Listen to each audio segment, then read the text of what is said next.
Oh, sorry, excuse me. Munson here. Hola, boa noite from Portugal. Look at this. We're going to be trying this tonight. And I need to find out first and foremost if it's Amicis. It sounds very Italian. Oh, thanks, Mrs. M. Or Amicis GIN, smooth and dry gin from Portugal. Only 40% by alcohol by volume there. What does that 14 mean? Is that how old you have to be in Portugal to drink it? Only kidding. Drink responsibly and over 18s only. To share this with us, well, the man who's discovered this and is keen to share it with us, along with his family, Clan Alvaiazara, who sound like a Portuguese whiskey. Clan Alvaiazara. Oh, yes. Hi, hi, the new. Hi. Hi, everybody. How are you doing? Alright. We're good. Well, there you are, the Austins lined up in all their glory in the man cave, I think. I can tell by the Kentucky woodwork behind you. Even though the giant Portuguese flag is trying to cover most of it. Is that what you've done? It's a beautiful set you've created tonight. Marble tabletop. Incredible. And I think we're going to be cutting away to the bar at times. This is amazing. You've gone to such wonderful efforts this evening. So thank you very much. Your man on your left of your screen, in case you don't know him, is Ben Austin. Now, this is a departure for us, isn't it, on the Good Morning Portugal Wine Club. Your idea, Ben. Good evening to you. Thank you so much. Yeah, I thought we'd do something a bit different today. We'd talk about a gin that's made in Portugal, you know. We're always talking about how, you know, for the size of the country, there's so much biodiversity here. We get so many different grape types and so many different flavors of wine. Why not explore, you know, something else that Portugal produces that we can drink? Oh, yeah. Yeah, definitely, definitely. So, Ben, we'll come back to you with the backstory. Is it Amici or Amici? Actually, it's Amicis, I think. Amicis.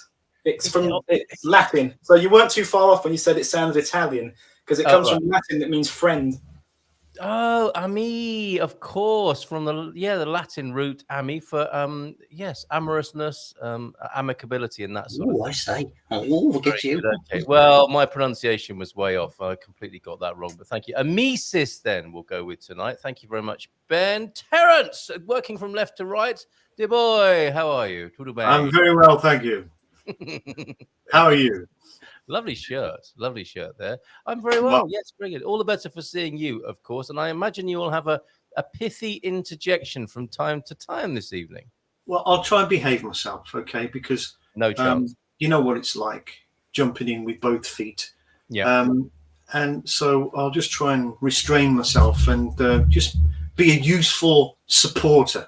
Please don't restrain yourself. It's always so much better when you get off the chain, so to speak. So do that. Yeah, down there in the man cave. Terence, excellent to see you. Linda, good evening to you. You're looking lovely. A fabulous shirt as well. How are you? I'm fine, thank you. Yes. All the better for seeing you. Oh, thank you so much. Thank you so much. Beautiful. Gin as well. And Garbo, the great Garbo. How are you, mate? I'm feeling slightly underdressed. Well, me and the milk tray man are slightly underdressed, really, aren't we?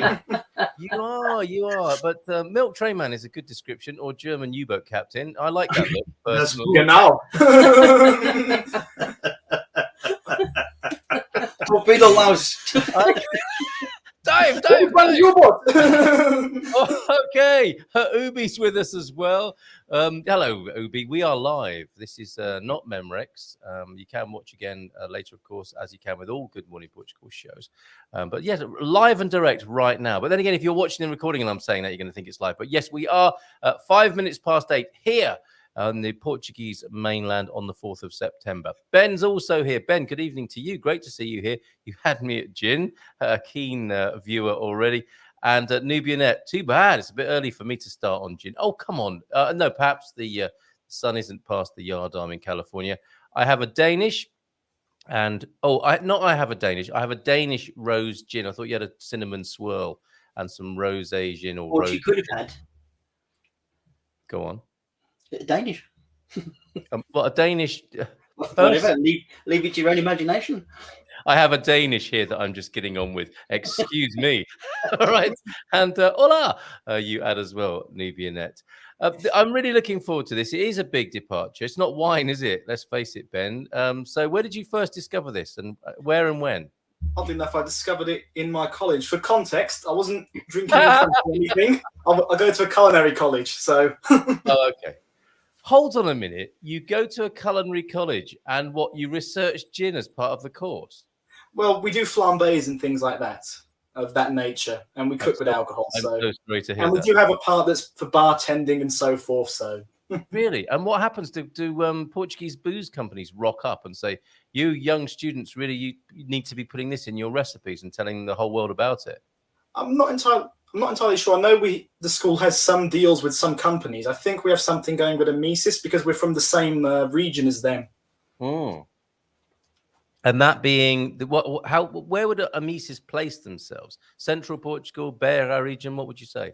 It's towards Coimbra and what you call the Serra de Sicó, which is like it's where we are really. Around Alveazra, Coimbra. It's the mountains, hills up to Coimbra, really, around there, from us to Coimbra.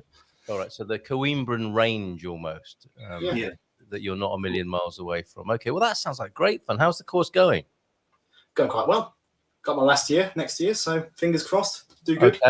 And I referred to you in an earlier video today as our resident mixologist. Are you happy with that title? Oh yeah, and that's appropriate for tonight's episode as well. We have a couple cocktails lined up. I'm very excited to do. Great stuff. Okay, so tell us about the form of the evening then, because what I have in front of me is the Amicis. I have ice, I've got lemon and lime. We urge others to grab whatever they want to share with us this evening. Ask questions about Portugal, by all means. Push Ben on his specialist knowledge of Portuguese food and drink. I also have a ginger ale, a ginger beer, and an elderflower tonic water. Sadly, I don't have a plain tonic. Would that not be the best way to try it for the first time, with plain tonic? Well, the way we're going to do it is we're going to do a little brief presentation on who Amicis are, why they're a big name and a big contender in the gin world. Okay. And while we're doing that, we have our little neat samples here lined up, very small. Seriously? We're going to drink it neat first of all, are we? I think it's a good idea to get a appreciation for the flavors and everything coming across first. So yeah, wait for it, everybody. He said we've got our neat samples. Everyone just grabs their glass. Like, come on, let's get on with it. Is now the time then? Because this is a lovely moment, isn't it? When you buy an expensive bottle of booze. To me, this is upmarket, isn't it? It's an upmarket purchase. It's a specialty brew. It's not the cheapest of the gins available for sure. And I love the whole thing of opening it for the first time. So is that perhaps a thing? Is open it and give it a little bit of a sniff? Yeah, definitely. I do that all the time. Do you not think it looks a little bit like a bottle of perfume or aftershave in its style? I think it looks like an expensive sort of French perfume. It could be Aramis, couldn't it? Aramis, yes. Aramis. My immediate. So go on, Garvo. What's your immediate on the nose? What for me, it's got a very menthol sort of minty twang to it. So it has. Yeah, Linda. It's also quite flowery. Yeah. Though I can't really sort of pinpoint. Citrusy. Citrus. It's a very nice smell, actually. Very. When you smell it, it makes you want to drink it. Yeah, it does make me want to put it behind me a bit. Double up. Yeah. Yes, and that could work, couldn't it, on certain evenings, I think. So yeah, very good multitasking idea there, Garvo. Terence, what is it? How is it on the nose for you? Well, it's very herby. There's all sorts of like fragrant, flowers and herbs, and it's really kind of incredible. Because I don't think I've ever had a gin with so much nose to it. Yeah. No, it's just berries. It's juniper, juniperberry, botanicals. Yeah, botanical. But there's all sorts of levels of, there's a bit of honey in there as well. So it's really fascinating, isn't it? Just I released the genie or the ghost of my stepfather, and I was getting my stepfather's breath for a little while. God rest his soul, because he was a massive gin drinker. I mean, he wasn't massive, but he drank a lot of gin, and he absolutely loved to drink gin. And so that I have that immediate reminder, and then all of those things that you described there, and maybe a caramel as well. Caramel, yeah. It's literally intoxicating, isn't it? From the get-go, before I've even drunk any of it, it has an intoxicating. It brings with it an intoxicating experience. Ben, before we do you want to add anything to that? Sorry, was that Terence? I was just, there's a plant that it smells like. It's not magnolia. It's white. Those little Yeah, at night. Jasmine. Is it jasmine? Yeah, jasmine. It's Yeah, jasmine. It's a real waft of jasmine, Yeah, but I'm with impressed. even Yeah, a bit it's more sugary. I'm impressed. That nose is improving. Yeah. I think it's because I can put this one up my nostril. Yeah, the straw. Is that so that your brothers, of course, and you probably did that trick, didn't you? Where if you licked all the sandwiches or pie, your brother might not want any. Is that what he's doing with the gin as well? He's already stuck it up his hooter now. No, it never worked with him because it was too late. I'd already ate it. He'd eat it anyway. Yeah. Did you any harm, did it? Okay, back to Ben, our guide tonight, and the man to thank for introducing us to this incredible, already incredible. 12 minutes past. Ben, what else have you got to say before we take our first sip? I think you guys really, hit the nail on the head with that citrus, jasmine. There's a few botanicals, maybe juniper berries, elderflower, something. Yeah, in that range. Okay. Something a bit nutty as well, almost like a peanutty type of. Maybe almond. Roasted. Yes. Wow, who knew? Jasmine and almonds, really. It's a very complex nose, really, isn't It's it? incredible Yeah. aroma. I've Now, never smelt a gin like this. Me neither. And may we, as Ubi is suggesting, offer a toast to Jimmy Buffett, who is always in the hearts of all who enjoy a drink with friends, especially with Mother Ocean nearby. Mrs. M thought it was Warren Buffett, but it's Jimmy Buffett. Slightly different, very slightly. Yes, definitely, or Jimmy Buffet, as some people might call him in France or whatever. But here's to Warren. Here's to Jimmy. Here's to Warren as well. May you live long and prosper, as you clearly are able to do. And the memory of Jimmy Buffett. And thanks for all the great music, Jimmy Buffett. I was getting hydrated in preparation. And Ubi saying, keep him in your hearts for a while. That's Jimmy Buffett. So take it away, Ben. Yeah. Cheers. Cheers. Yeah.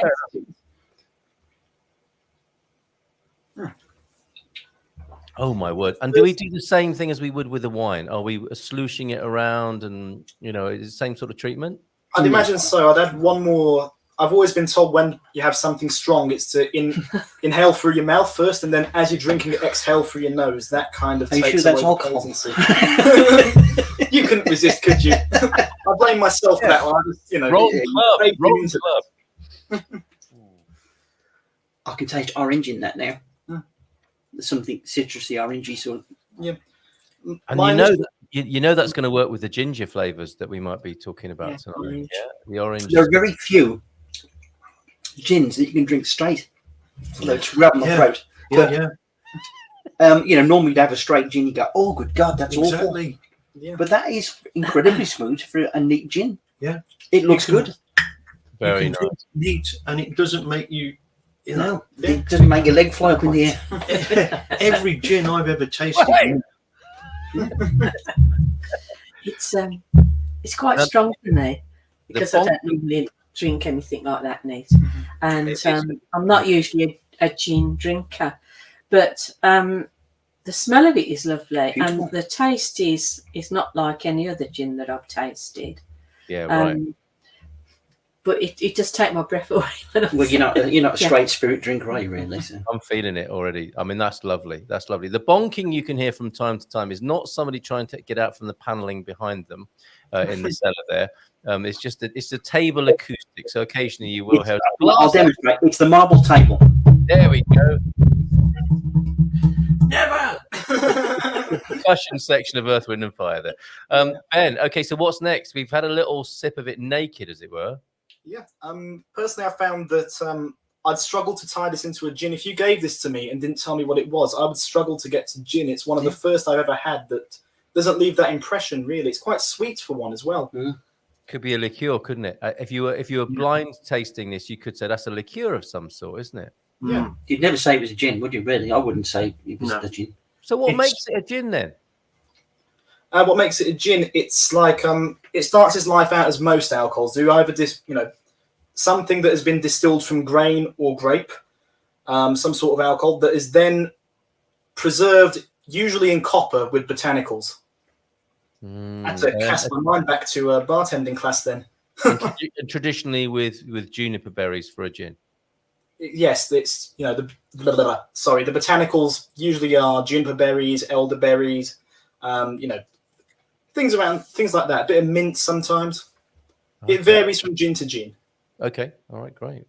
All right. So I'm keen to go on to the next stage and add a mixer of some sort here.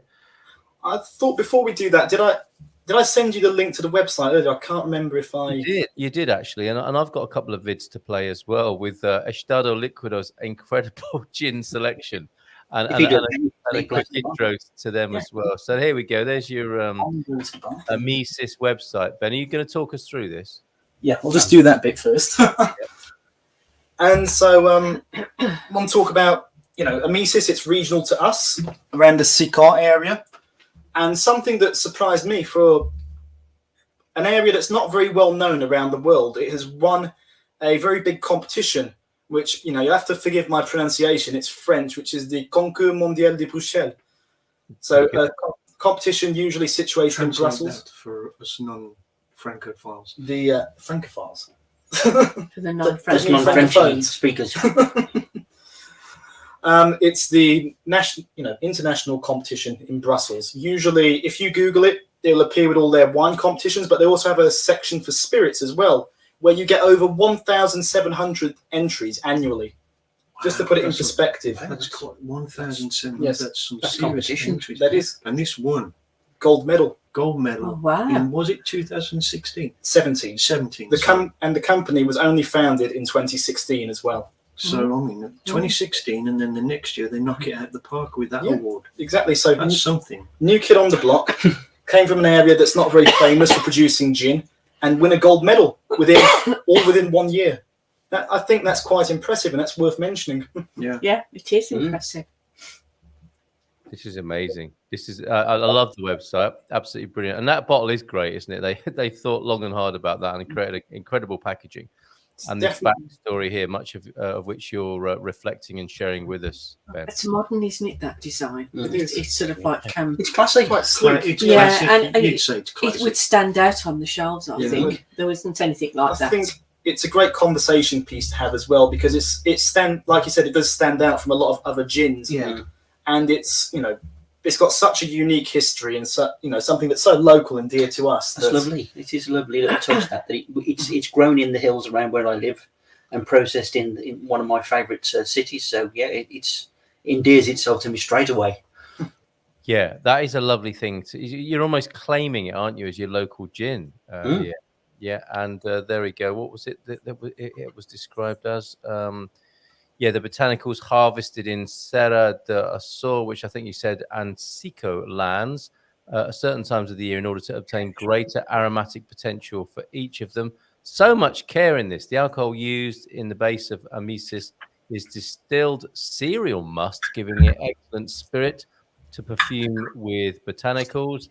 And then for 48 hours, the botanicals undergo maceration in the base spirit in separate vats, removing the essential oil and highlighting the aromatic potential of each botanical. What is maceration? It's like when you smash something up and make it pulpy. Mashing it up. Yeah, mashing it up.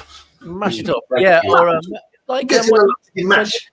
when there's a lavatory in a basement and some of the things need macerating. Let's not talk about the poo macerator. Let's not go that far. I beg your pardon. 14 mono distillations are carried out in copper stills, distilled slowly at a regulated temperature in order to obtain the aromatic potential of each essential oil. So it's essential oils you're working with. Now, Garvo, you know a bit about that. I do, yes. Yep. After bottling, a 2-week aging process takes place so that the connection between the spirit and the mineral water used in homogenization occurs, opening up its aromas, allowing for exceptional aromatic potential. And here are some of the... It's like Coca-Cola, isn't it? I don't know if did you want to talk through these, Ben? Because this is fantastic.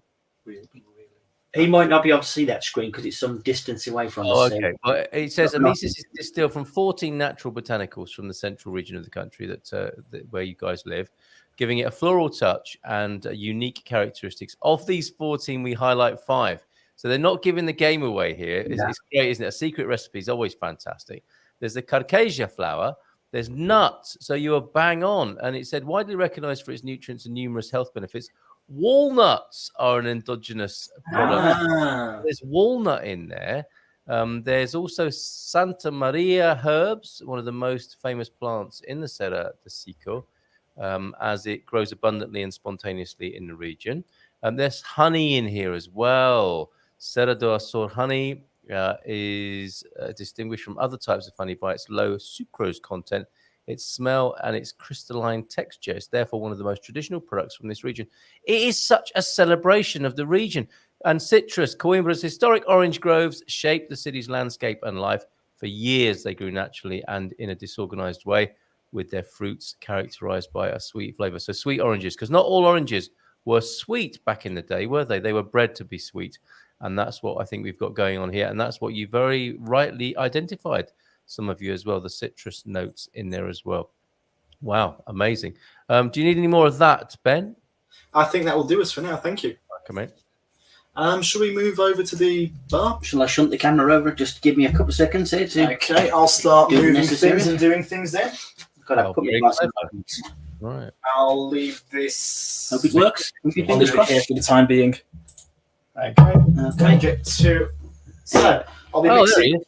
2 drinks at a time. First off, I thought we'd, stick to something quite classic, which would be a gin and tonic. Woohoo! We're not doing much with this. All we're doing is getting a bit of ice, a bit of lemon in there as well, and some gin. So if I could just get my trusty jigger. Always makes. I think it's a funny word, that Jigger, yeah. jigger. Jigger. What does that mean? Why is it called a jigger? Did they tell you that at bar school? I think it comes from the English verb to jig, measure. So okay, yeah. leave that there. We're keeping it quite simple. I'm going to do Gary and Linda's first because they have normal tonic, where me and Dad will be having slim tonic. It's all zero now. You don't have to worry about it. Oh, it's all zero. Yeah. We don't mind zero. Okay, it's probably better if it does it than you guys. I do realise as well that I'm serving this in the wrong glass. We don't have any gin and tonic glasses per se. What should they look like? A cut glass tumbler, whiskey sort of tumbler? It looks kind of like if I could just shut that to use my hands for a second. It's almost like a wine glass, but bigger in The volume. big bowl one. Oh, big the bowl. bowl. Yeah, bowl with style. loads of fruit in and Yeah. berries and stuff. It's not totally inappropriate. This is a 8-ball, just going to even that out a bit. And they are designed to have fizzy things put in them, so it's not completely inappropriate. Tell you Right, what, Ben, me and Linda will share one, and then you can maybe share the other one, just to save you a bit of time. Because Oh, don't worry. Linda can't drink a lot of tonic anyway. So. I think it'd be good if I'll make the other ones as well. Well, they're fairly light. They're only singles. They're not doubles. Do you guys like a bit more ice in there as well? Just put a bit more ice in there as well to keep it cool. And if we could cut back to you guys, you can taste these. I'll make one for me and Dad, and we'll get a general consensus together. Yeah. Yeah. Okay, so consensus, first yeah. impressions, and that's what you're asking, Ben, yeah? Yes. So as the camera switches over and we're on the starters marks, we're going to have a wee little taste and see what the first impressions are. And obviously, Linda, you're the first one off the mark. I'm not saying that's always the way. No, you have a go. I might come in a minute. How do you feel? It's quite nice. In what's the kind of first things that are hitting you? Now that's modified the taste a little bit. Yeah.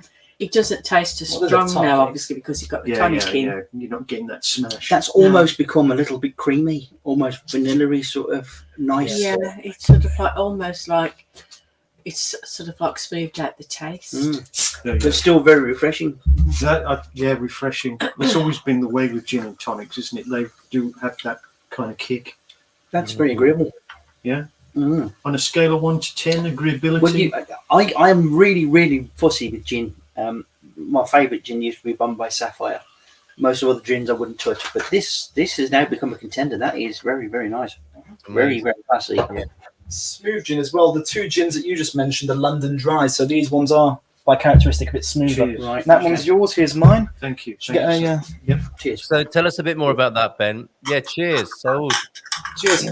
Chin. Fantastic. You happy with that? Tell us a bit more about the London Dry then. What is that the origin of gin? Were the Londoners the first to make it? Yes, we are. Us Brits are the proud makers of gin. the fathers, so to say. The forefathers. Wow. And then And London Dry is the most marketed type. Yes. I've got a photo of the gin selection at Estado Liquido. Whilst we're just soaking this up, as it were, soaking is a word that goes with gin from time to time, isn't it? But I've got a couple of videos to play of Estado Liquido where I found this today. Bought it. If you're in the Silver Coast area, you might like to go to Estado Liquido, an amazing store. A video of which I will share with you now. If I can find the blooming thing, I don't know where it's disappeared to, unfortunately. Let me see if I can save it one more time, and then I'll be able to share it. Place is Stad Licado. Stado Liquid. Stad the Liquid. There you go. How do you say? Liquid. Stado Liquido. Liquid. Liquid. Stad the Liquid. Well, I'd say liquid, but that's my accent kicking in. Yeah, Liquido. Oh, okay. Well, okay. Keep talking, Ben. Tell us more about the origins of gin and what's happening going around the world now. Because I noticed Japanese as well as, of course, this Portuguese gin. What's going on in the gin world? When did it suddenly get exciting and interesting again? I think that we're very lucky to be living in the era that we're in, and everything's becoming so globalized. You know, license to produce gin are moving to other countries, and not just with gin as well, with other spirits. One of my personal favorites that I like to take an example of is a Japanese liqueur called Midori, which is melon liqueur produced in Japan, now produced in California, Mexico, all over the world. And the same thing's happening with gin. It's not only London and the UK that are producing it, but we're getting French gins are another popular scene, Italian gins, Japanese, a lot of Icelandic ones, you know, like the Nordic gins becoming quite popular as well. And, of course, Portuguese. There's a couple of them on the market, and Amicis being my personal favourite. Very popular with women as well. The ladies. Yeah, of course. Mother's rooming. Yeah, Mother's rooming.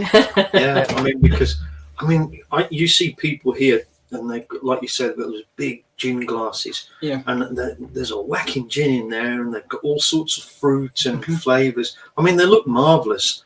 For me, there's probably a little too much fruit going around in there, but I mean, they sell themselves just by the fruit salad.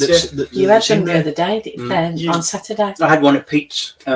Well, I had several actually at Pete's birthday party, but the alcohol content was probably quadruple maybe measures in there, but not really knowing it. So I woke up with a bit of a heavy head in the morning. It's like a soft fruit aquarium, isn't it? Let's have a quick look at the. I mean, yeah, that is amazing, and it is such an appetizer, isn't it, Gin? Like you said earlier on, Terence, it is refreshing and engaging, isn't it? It's a classic drink that gets the party started, gets the evening started. Let's have a look at the selection that I saw at Estado Liquido today. Well, this is pretty extraordinary here. I'm looking at the gin selection in Estado Liquido, and my eye is going to things like these Portuguese gins here: Limão, Gin Sul Laranjal, The Botanist. I mean, I don't know a lot about gin, but there must be Japanese gins there. And we've got a fantastic top shelf where our selection for tonight is coming from, the Amicis GIN. But look at that, it's incredible, isn't it? Some of the favourites like Bombay Sapphire, Bulldog I can see in there, Foxtail. This is incredible, who knew? Moons, what's that about? It's a tiny little one for €50. Moons barrel-aged gin. That doesn't look like a Portuguese one. Martin Miller's gin. Le Tribute gin. And these Hendrix specialities here. Quite amazing. Fantastic. What a store. What a store. Another video from their studio and lab area in a little while. But back to Ben on this, the journey with Amicis. What a lovely idea tonight, Ben. Thank you for this. Can I interject with just a quick question? Yeah, go on, you were filming that on your phone there.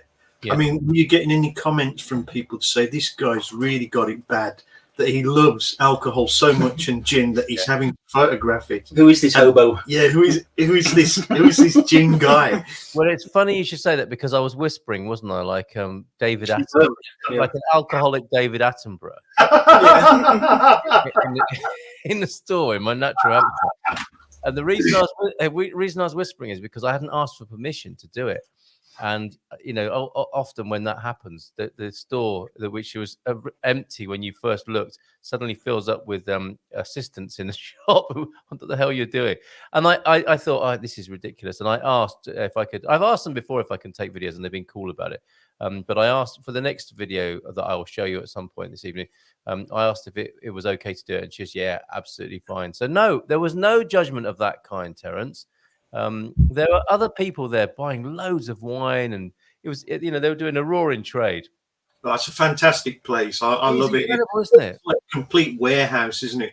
But it's not like you don't ever get a feeling that it's cheap or that it's lowbrow or it's cash and carry. It's just to see all those brands. It's just a visual spectacle. It's a gallery. Like you're picking out the ones and yeah. marvelous. It's a gallery. It's an experience. So whilst it could be seen as a sort of cash and carry, because it is stack 'em high, isn't it? Literally, as you can see from the video there, the way they do it, the way they light it, and there are little sort of feature areas where they're showcasing something or other, and you'll see from the studio and lab area and a bar that I'm sure you'd be delighted to work in, Ben, in a little while. But what an incredible place. And I don't know if that's the only one in the country, if it's a one-off here on the Silver Coast, but Estado Liquido, I commend it to the house. We've struggled to find something similar, haven't we? I've never come across. Not here. Not here. No, I don't know probably any better than that. They might have some in Lisbon, Porto, obviously, but not right here. Okay. So where did you manage to source it? Did you have to go to Coimbra to get such a thing? Oddly enough, because it's produced near us, it was available at a Auchan. Yeah. Because it's from the Sekai area. So Oh, that's so good, isn't it? And that's a lovely thing about Portuguese supermarkets. Even though they're big chains and brands, they tend to, I don't know if it's a Portuguese thing, they tend to have shelves, don't they, of local produce.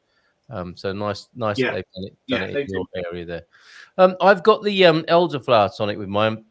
It tastes lovely. I mean, this is, like I've said many times before, if you've got guests visiting and you want to introduce them to something Portuguese, you would not be embarrassed to introduce this, would you? As a look at this from our area, from our country. What a lovely welcome if people are into gin and tonic to have this experience. So this is fantastic. Absolutely loving it. What did you just grab there then, Ben? You were mentioning elderflower. We also have some elderflower concentrate over here, which I thought, because, gin and tonic, everyone makes their own. Everyone makes it their own way. Some people put star anise in there. Some people put crushed up juniper berries. Yes. I thought that elderflower concentrate might be quite nice. I don't know if you guys would like to try a bit with yours. Tell you what, drop some in there. Yeah. Just to give it a go. I've got that. That's exactly what I've got going on, and it's delicious. It is actually delicious. I thought it might be quite complementary to the flavours here. Yeah. Did you need a stir or anything? Or? I can get you the old bar spoon. Give it a quick stir. Right. Table in a very unprofessional fashion. Midori, going back to your mention of Midori, Ben, must always be drunk with a bit of pineapple juice. Indo optional. I wonder what that means. But pineapple juice, would you go with Midori with pineapple juice, or do you do it a different way, Ben? Need a bit more. Yeah. Sorry, here, I'll just. Do you mind if I leave that with you? Midori, we're talking about. Midori, yes. Pineapple juice, for me personally, I know people that do drink it like that, but for me personally, I find it a bit too sweet. Okay. So the way I like Midori, there's a variation of a Long Island iced tea that instead of Coca-Cola uses Midori as a kind of as a mixer. It's very strong, very potent, but it's very nice. Okay. Apparently, Indo is the Jazz Woodbine, I think. Snoop just called me, says Ubi, and said you can't be drinking gin without juice. Gin and juice, gin and orange. That sounds like really 1950s in the United Kingdom, isn't it? That's back to the 1950s, isn't Yes. it? Yeah. Once you put your cocktail frog on, well, some people might be not. Your cocktail frog on. Yeah. Your nan used to have the old gin and orange. Yeah. It is an old ladies' drink, isn't it? I mean, Snoop Dogg and old ladies in UK in the 50s drink gin with juice. I would have thought. My mum used to have. She used to have gin and lime. Yep. And she used to have gin and it, which is we discovered is gin and Italian. So it's like a vermouth. Oh, Which is usually a red vermouth. Yeah. Martini Rosso. Okay, gin and it. That's incredible. That sounds so British, doesn't it? We can't be bothered to say Italy or Italian. We'll just call it gin and it. Exactly. and the barman will know what we mean. On a special Saturday night or a wedding reception or a 18th or 21st birthday party, give me a gin and it. It's a special occasion. Ben, are you going to be mixing up something a little bit more elaborate now? Yes, I will. I just wanted to, I think it's kind of funny how we grew up in I grew up in a different generation to you guys here, and gin and it isn't a very popular order nowadays, though. Gin tonics, extremely popular. Other cocktails with gin in would be a Negroni, quite popular as well. What is that, a Negroni? Negroni, that is, if my memory serves me correctly, that is gin, Campari, and Angostura bitters. Right, all dangerous Angostura bitters. Can be a bit poisonous. If used incorrectly, yes. Yeah. You don't drink them straight from the bottle. None of straight. I'll have a straight Angostura, please, mate. No, but it brings me to the reason why I chose the gin tonic. I wanted to use the gin in something that's classic, something that's consistent as well. I think gin tonic speaks that. Yeah. It's classic, consistent. Definitely classic, but everyone likes it. The great thing about this is that for me, it's a completely another dimension of a gin. Yeah, absolutely. I've never ever tasted a gin of that fashion before. A little bit sweet for me, right? But that's not a criticism. A lot of people would love that, and I can see that the aromas and the flavors just take gin to another level. Yeah, and the other thing is that you can really make a gin and tonic your own. Like we mentioned before, some people put star anise, crushed up juniper berries in there, whatever, and you can customize it around whatever you have. Like on the website, I believe they recommend you have the Amicis gin tonic with mint and lemon zest, if my memory serves me correctly. Okay, that sounds good. Good. We're hearing from. I apologize if you didn't get the memo in time, and I realize that now with the wine ninjas and some of the old timers here didn't get the memo. We are trying gin tonight. It's a slightly different departure from the normal wine club, the Good Morning Portugal wine club. We are trying the Amicis gin, a great suggestion of Ben Austin's tonight. You can see on the left of your screen, and we've been sent a picture of what Doug's drinking tonight, a stalwart of the Good Morning Portugal wine club, and this is him having a beer al fresco in Carnarvon. So Yachida to you. Look at that. That looks great, doesn't it, in Carnarvon there this evening. Cheers to you, Doug.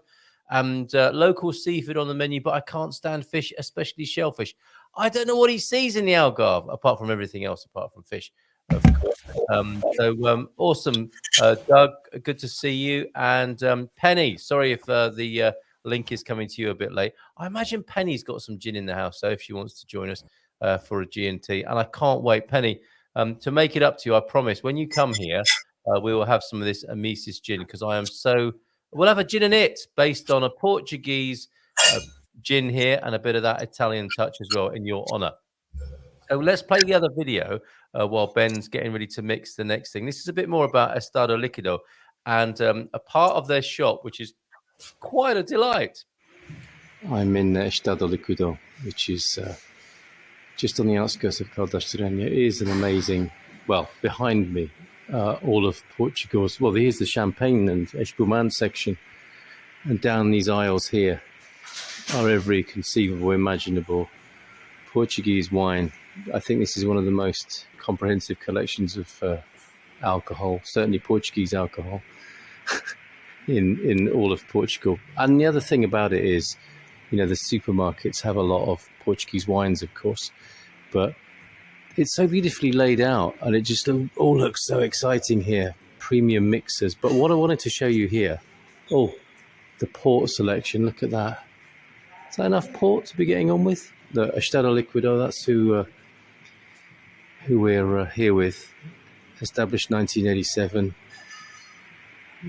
Truly amazing. If you like your booze, you've got to come here. And I just want to give you a quick tour of the studio and lab part of Estado Líquido. Look at this whiskey collection here. Brandy collection. There's the brandy. And there's your whiskey. Isn't that incredible? And just go a little bit further on into this area where, massive lipsticks. They're a bit special, aren't they? Right. Whiskey here with an E and without an E. And then as we make our way to the other end of this studio and lab. This is the lab part. It's got a coffee machine. Look at this. I'm sure if you can still smoke indoors, there will be cigars here too. How's that for a bar? I think our very own Ben Austin, our resident mixologist, would absolutely love to come here and mix up a few cocktails. Look at that. So, Estado Liquido, thank you very much for letting me do a little bit of filming here today. If you're in Caldas Terreno and you like your booze, this is the place to come. Yeah, I'd definitely love to work there. There's a wide selection of things I could play around with. So, right, we've had our gin tonics now. I thought we'd try something a bit more exotic, a bit more controversial. We're going to have what's called a London Mule. So it's a variation of a Moscow Mule, but instead of using vodka, we're going to use our very own gin. So first step to that is we just want to muddle a bit of lime in the glass. It's all built in glass, so I'll be doing like I did last time, 2 at a time. Not take up too much time on camera. And I'm not going to lie, we have had this one around the house before, and it did stir up a bit of controversy. I'm very fond of them, but certain members here are not. So I'm very excited to see what opinions come out. So after muddling those quickly, I'll just put that away. For a quick wash later, we're going to add a bit of ice. What other cocktails need muddling? Other cocktails need muddling. Yeah. None with gin come to mind at the moment, but one that does resemble this is the caipirinha. Quite popular in Portugal. Just going to mix that up, give it a bit more visual appeal. Right, we want to put in about 60 mil. Oh, what was that? Okay, nothing too important. About 60 mil of our gin. So this jigger I have over here is 30 on one side, 50 on another. So we're going to put 2 helpings of a 30. Making 1 serving. Last but not least, we have our, I can't stress how important this is, ginger beer, not ginger ale. Common mistake. Ginger beer is stronger. It's actually fermented. Does it have any alcohol in it?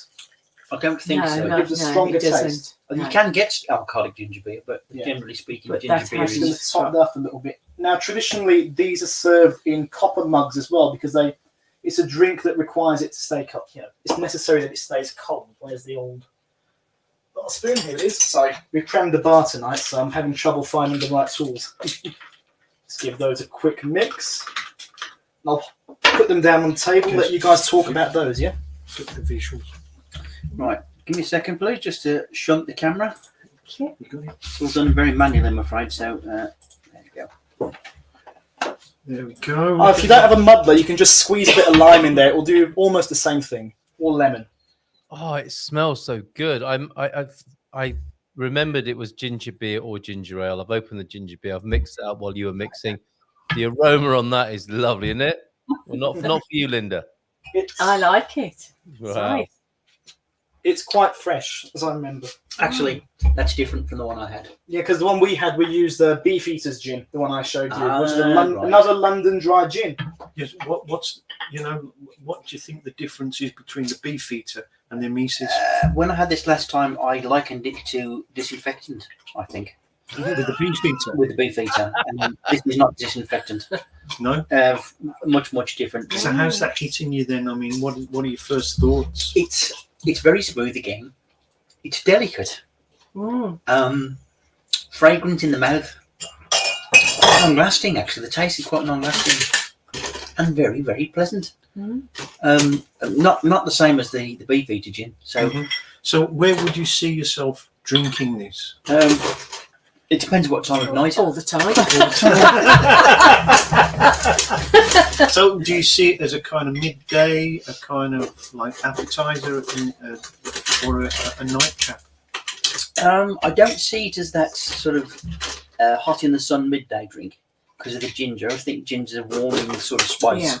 Yeah. So an evening drink maybe an after meal drink where you can sit and just have a bit of a Well, that's interesting. After meal, because you always think about gin, don't you? As a kind of, well, I do. As a bit early evening, like kick the night off, get a gin. I mean, wasn't it Michael Caine that always used to advise having a gin and tonic as a kind of like, especially if it was in the Far East, as a kind of an aperitif type of thing, or no, it's a purely practical reason to cleanse the stomach in case he ate something a bit dodgy. A bit dodgy.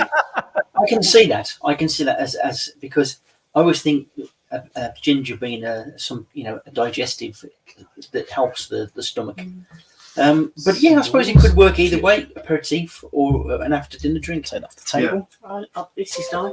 But I like ginger beer anyway, just to drink on its own. So it's sort of like the gin has actually sort of smoothed out the heat of the ginger. Yeah. It's sort of like made it quite smooth. Very smooth. Sometimes when you're drinking ginger beer, it can be a bit Gorgeous. hot in the mouth. This is not like that at all. I'm finding mine quite hot. I went to the barber's this afternoon to have a haircut, and he did me a shave as well. And where I got shaved, the ginger beer is going into the follicles, and it's quite a warming experience. And I don't know if it's this fever tree. It's got three types of ginger in it. I think it's quite a speciality. I mean, fever tree. That's quite a specialised ginger beer. This to me, as I'm drinking it now, the London Mule, is something you can drink at half time at a rugby or a football match to give you yeah, I push suppose for the second half. you could get away with it on a winter's day, couldn't you? I think possibly could because of the ginger. Because of the ginger and the firiness there. It's I like possible. But the lime gives it a nice balance as well. Just gives a bit of zestiness, and I think we're not dealing with a particularly potent gin here. But if you were dealing with something like a vodka, because remember comes from the Moscow Mule, which is done with vodka, the lime takes away the strength of the vodka a little bit. So could we call this an English donkey then? Doncaster donkey. Doncaster. Very good. It's mellowed me right out as well. It's like it's a fire that. It's so weird, isn't it? I mean, you think of the element fire. I know you're into, there's a lot of references here for you, Gary. There's the elements and the essential oils going on, aren't there? And the element of fire, kind of livens you up. But this fieriness is also a very mellowing as well, isn't it? It's great. Maybe it's the way the gin and the ginger beer are working together. Putting the gin in ginger beer, incredible. Really, what a great suggestion, Ben.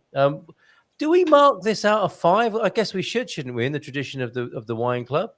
Yeah, I think we could go through. We could do a general rating for the gin, and I like, just because I'm a competitive person, see which cocktail came out on top. Which one did people prefer? That's because we've got two very different things here, and I thought we have two very different approaches of how to treat this gin. We have a very simple gin and tonic, not too much going on. Neat flavors. Then we have something a bit more gingery, spicy, bringing out a different element of it. So I'm curious to see what people prefer. I know where I stand on this. So let's do it, Terence. Would you care to go first? Okay, I'm going to jump in and I'm going to go. The ginger beer one is fabulous, right? I love all the comments about like it could be a drink, that you have midday, even late evening. You can even see it replacing a brandy. Fabulous. Yeah. However, being a sort of gin and tonic, not purist, but I've been a bit of a lad for a G&T every now and then, and ice and a slice. I've got to come back to the first one and say simply because you can taste the authentic flavour of the Amicis, but it's got a load more gears to it than a lot of regular gins. Yeah. And when you put it with a tonic, it enables you to judge that in a kind of less ambivalent way. Yeah. So I think really I'm going to go for the first one. I'm going to give it a 5. Okay. Yeah. I'm going to give it a 5 because I think it to me, right. I'm not a mess about sort of guy. Black, white, hate, love. I love this. Yeah, well said. That gives you a bit of a clue as to how I'm going to be marking this. Thank you. You can mark it as a gin, don't you? Really, can't in comparison to gins you've had in the past. That's the only way I can mark it. It's in comparison to the gins in the past. It's a bit of a revolution. You do have to keep in mind, though. I imagine that most of the gins you would have had are Hendricks, Gordons, Booths. Beefeaters. Bombay Sapphire is different though, again though, isn't it? I think. Do we have a bottle of? No, I think. Guilty. Because if I remember correctly, that's also a London dry gin. So we're dealing with a lot of London dry gins, which are very different to this one, which is a smooth gin. I just wondered what Carl's stepdad would have made of Amicis. I don't think he'd have liked it. He was such a purist for Gordon's, Schweppes, never slimline, full fat Schweppes tonic. Oh, there would be an international inquiry, outrage if there was no ice. It had to be lemon, had to be ice, had to be Gordon's, and had to be Schweppes. And not slimline, and that was his drink of choice. And it was, I think, at times it was getting 50-50 gin to tonic, and that was that's what got the party started in my stepfather's kind of Oliver Reed way of life, basically, in his heyday. I think there's a lot to go for that. You know, you get to a point of perfection. It's like the shark; it doesn't advance any more than what it's designed to be. So I can get that. So. But coming back to the Amicis, I think it's such another level that perhaps we should classify it as something else other than a gin. You know, I don't know. Yeah, interesting. Like almost a special category. Yeah, Linda, can we go to you with your marks out of 5 as a gin? Because Gary made a good point. We're not comparing it to wines, are we?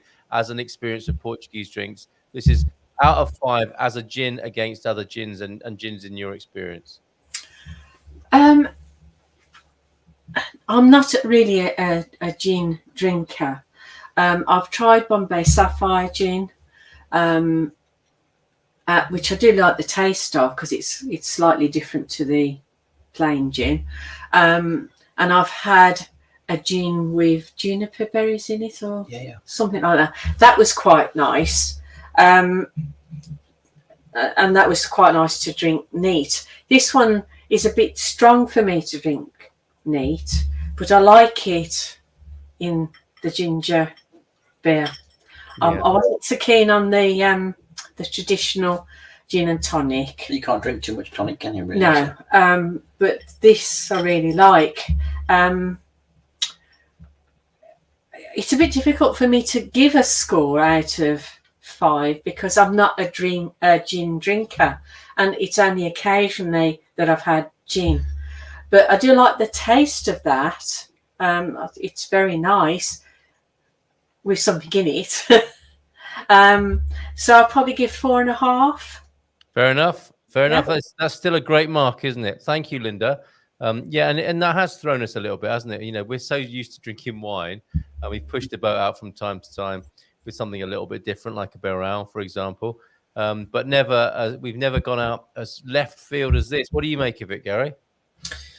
Well, we have the two drinks we've tried. Obviously, the traditional tonic and this one, and they're two different beasts, so it's very difficult to make the comparison. So you got a drink for me, gin and tonic is, for that blisteringly hot day where you want to sit in the shade, you want to be refreshed, you want to be cold, this, that, and the other. This one with the ginger ale makes it a whole different beast.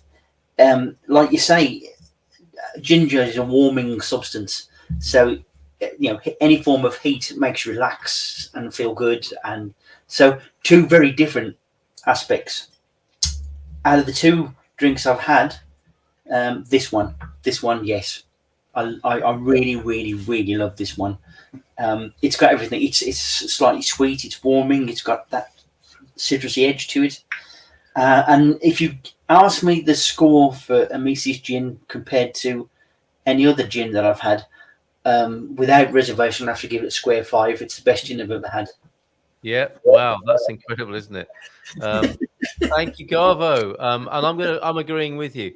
It's 5 out of 5 for me. I like I said before, what I have in mind when I'm talking about these drinks that we taste here is sharing it with other people who are visiting Portugal and proudly saying, this is made here. You've got to try this. I mean, a 2-week holiday, if someone's with you for 2 weeks, you're not going to run out of experiences like that, are you, in Portugal? No. Relatively small country, small population, but incredibly diverse produce, food, wines, and so on. and you could be sharing something different with them every night. And this must be in those 14 nights of tasting Portugal. Amicis has to be in there somewhere. Probably not the first night, probably somewhere in the middle of the holiday. And you're saying, look, check this out. And I think people will have a similar reaction as we had tonight. Wow, there's a lot going on in that. And then if you do it as a gin and tonic, great. And they would have a great reaction, I think. If not a great reaction and an interesting one, it's a brilliant and new experience. I'm guessing for most people. But then if you do the ginger beer thing, I'm thinking this is the Stockwell Mule. So you've got the London Mule, but Stockwell is Little Portugal, isn't it, in London? Now, what's lovely about this London Mule and it being a Stockwell Mule is it's coming full circle back to Portugal, and all of the backstory you talked about before, that incredible celebration of central Portugal with the 14 botanicals, all sourced from your region. They only tell you what 5 of them are, but those 5 are incredible. They're a story in their own right, aren't they? So for those 5 ingredients, 5 stars, fantastic idea, Ben. Thank you so much. Back to you with your score. I just wanted to start off by saying thank you for letting me bring you out of your comfort zone a little bit and, have a bit of gin. Yeah, of course. As much as I love being controversial and disagreeing with people, being the typical teenager that I am, I would have to agree with the majority here and give it a 5 out of 5. It's an incredibly unique gin, and considering its background and how well it's done on a global stage against 1,700 other spirits and taking home gold, that is no small feat there, and it deserves all the praise that we've given it. Well done, Ben. Well done, mate. Can you imagine how they felt at Amicis GIN in Central Portugal when they scooped that award? I mean, it's incredible. There's some of the pictures from their website there. So yeah, well done, Ben. Great idea. Can't wait for the next Good Morning Portugal Wine Club. We might have to broaden the name of the club at this rate. But anyone with any other ideas for next time, based on tonight and how we've gone out on a limb? I don't know. I mean, we all seem to manage something somewhere along the line. But if anybody else watching, or yourself, or whoever wants to do something, you find something, share. This is what it's about. It's a voyage of discovery, isn't it? Absolutely, it is. And have we ever tasted an aguardente? Is it time to go into the aguardente? I'm not going to argue with that because we haven't, have we? And that is controversial ground, isn't it? Because some of them are rough as a bear's backside. Oh yes, there's no question about that. But that in its own way is an interesting experience. Another one of those 14 nights in Portugal. You got to try some aguardente, and I think you have to try a rough one and a more refined one as well as part of that experience. So maybe we go into aguardente territory for the next tasting. Again, Ben, to you, Ben, raising a glass to Jimmy Buffett, who we remembered tonight as well, and to my stepfather. I can't drink gin or taste gin without a tribute to my stepfather as well, dearly departed stepdad, to Bucko as well. Then a different spin on the gin and tonic. Last words to you, Ben. Thank you so much. Last words. Oh, no pressure. Thank you very much for having me on the show. I really enjoyed bringing this forth, and I'm very proud to be living in an area that produces such an amazing spirit. Yeah, well said. Well said. Okay, and the Austins, the collective Austins there, thank you so much for being here and making it possible. And your vision mixing, your setup didn't go unnoticed. Thank you very much for your care and attention on that front as well. And coming live from the spiritual home of the original man cave. I noticed as well, just on that note, Gary, you've started a spin-off man cave, the Central Portugal man cave. What's the thinking behind that? It's totally different from the Wild West bar cave, bar of the man cave as it's become. All I'm trying to do is just get a bit of a site where we can connect with each other and information flow, get meetups and stuff, and local events, that sort of thing. It's not the normal rough tough man cave. It's very civilized. We'll hope it will be. Okay. And the information exchange, really good place to meet, greet, and be friends. I've already been in there enjoying it. No Seth, please, we're British. I posted in there today. Yes, that's brother. Like that, didn't you? Featuring Ronnie Corbett and Arthur Lowe. Here's a toast to them as well, and all the best with your new Central Portugal man cave. We'll leave it there for now. See you next week. Always the first Monday of every month. Take care. Bye for now, and cheers. Chin chin.